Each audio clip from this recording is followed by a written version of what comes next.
Apa yang terjadi berikutnya setelah ini? Menurut hadis Nabi ya, kita lihat nanti bulan Ramadan masih dilarang nggak orang melaksanakan ibadah umroh? Kita lihat nanti. Kalau masih dilarang, lampu kuning dah tuh. Itu kuncinya. Lampu kuning. Kalau berkepanjangan larangan ini sampai ke musim haji, demi Allah itu lampu merah. Bila sampai ke musim haji, orang terhalang melaksanakan ibadah, demi Allah pencipta langit dan bumi, saya nyatakan di depan Bapak Ibu semua, seluruh bumi akan mengalami bencana-bencana alam yang paling mengerikan. Jadi tandanya nanti bulan Ramadan. Ustaz, tidak terjadi. Alhamdulillah, kita sujud syukur bersama-sama. Berarti Allah masih sayang kepada kita. Allah masih beri kesempatan bagi kita untuk memperbanyak amal soleh. Tapi kalau ternyata Ramadan tetap dilarang, awas, lampu kuning. Kalau sampai larangan ini berlaku sampai haji, maka hadis Nabi jadi terwujud. Akan ada tahun di mana umatku terhalang melaksanakan ibadah haji dan umrah. Jika demikian, inilah zamannya kita akan menyaksikan bencana-bencana alam yang paling mengerikan serentak di seluruh dunia. Tahu nak Bapak Ibu? Penstabil bumi ini adalah tanah haram. Poros bumi ini ke Sidratul Muntaha adalah Ka'bah. Penyeimbang bumi ini adalah orang-orang tawaf di sekitar Masjidil Haram.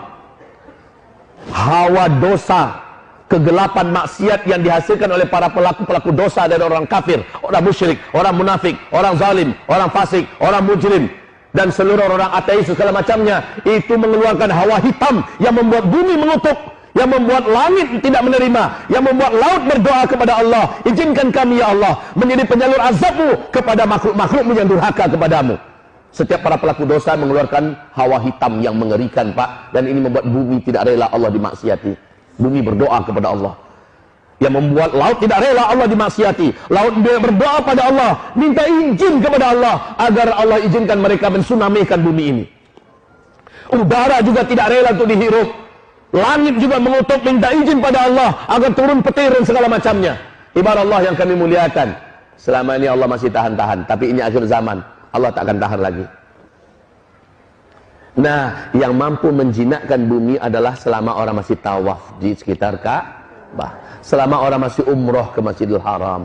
Pahala di sana dikali lipatkan oleh Allah 100.000 kali lipat, supaya mampu mengimbangi hitamnya hawa dosa yang diciptakan oleh manusia-manusia yang jahat.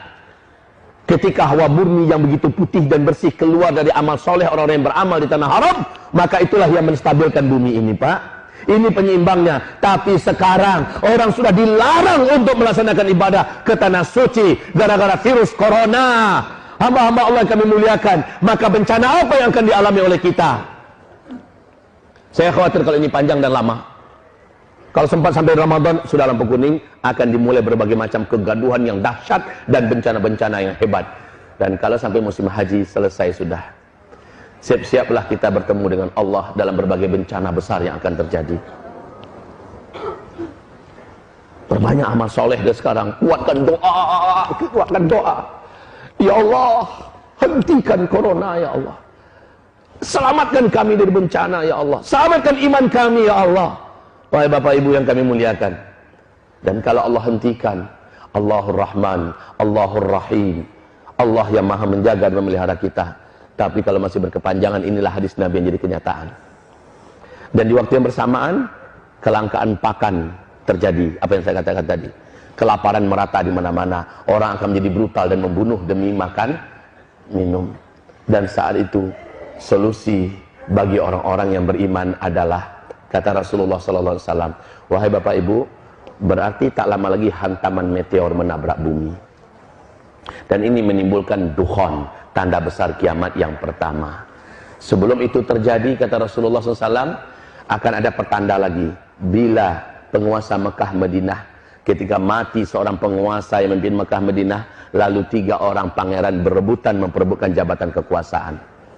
Untuk sementara informasi bagi Bapak Ibu, 3 pangeran yang sangat berkuasa di Arab Saudi sekarang lagi perang dingin, menunggu Raja Salman meninggal, adalah Pangeran Mut'im bin Abdullah, anak kandungnya Raja Abdullah yang memimpin Arab Saudi sebelum ini.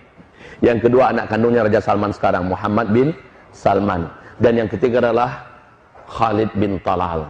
orang terkaya dan termasuk orang yang cukup kuat sekali di Arab Saudi, punya militer juga. Ini 3 orang ini siap-siap untuk saling berebutan kekuasaan ketika Raja Salman nanti tiada. Sekarang kondisi Raja Salman di usia 84 tahun sudah sangat lemah, penyakitan, tunggu mati. Kalau mati, 3 orang ini kita lihat. Kalau sempat mereka berkelahi, berebutan kekuasaan, maka apa yang digambarkan Nabi di akhir zaman terjadi di masa kita. Itu. Kemudian Rasulullah SAW mengatakan, bisa jadi coronanya berhenti, tapi gara-gara perang di kerajaan Arab Saudi, orang pun tetap dilarang masuk. Karena nggak ada jaminan keamanan. Dan negara-negara pun pasti melarang rakyatnya jangan berangkat, lagi perang di situ. Kan? Lagi perang internal, nggak boleh berangkat kalian.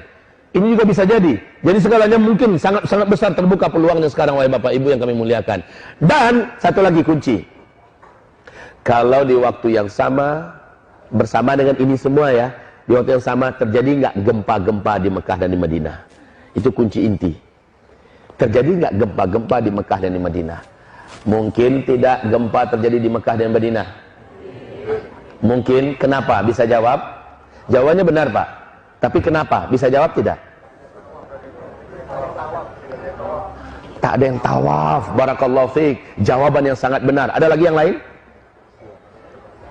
Ada lagi yang lain? Jawabannya sudah sangat benar. Karena sudah tidak ada yang tawaf. Wah Ibu, kita waktu kecil sering main gasing kan? Kita sering main gasing. Ibu-ibu kok jawab? Malah Bapak nggak jawab. Oh, suka main gasing dulu. Iya, mainan kita waktu kecil-kecil dulu. Wahai Bapak Ibu, coba lihat gasing. Ketika dia berputar sangat kencang, ya, maka dia seimbang. Selama orang masih tawaf sekitar Ka'bah, bumi ini masih akan memberikan keseimbangannya. Karena untuk perputaran jalur bumi ini adalah energi raksasa yang dihasilkan dari orang-orang yang tawaf. Bumi ini akan terus berputar dengan tenang, stabil. Tapi ketika ini sudah semakin sedikit, apalagi nggak ada lagi yang tawaf sekitar Ka'bah, berbahaya untuk bumi ini, Bapak Ibu. Makin lemah putarannya, maka gasing semakin goncang. Paham? Gasing semakin bergetar. Makin melemah sebelum dia jatuh, dia akan semakin bergetar. Ini akan terjadi dengan bumi. Makanya saya katakan, kalau sampai berkepanjangan sampai haji, selesai sudah, bencana-bencana besar akan terjadi di seluruh muka bumi ini. Ya Allah. Dan ini tidak disadari oleh pemerintahan kerajaan Arab Saudi. Maaf, di situ siapapun ustadz, ulama, kiai yang berani bicara tentang akhir zaman pasti ditangkap. Karena yang banyak kena itu Saudi. Ketika bicara akhir zaman, yang paling banyak kena adalah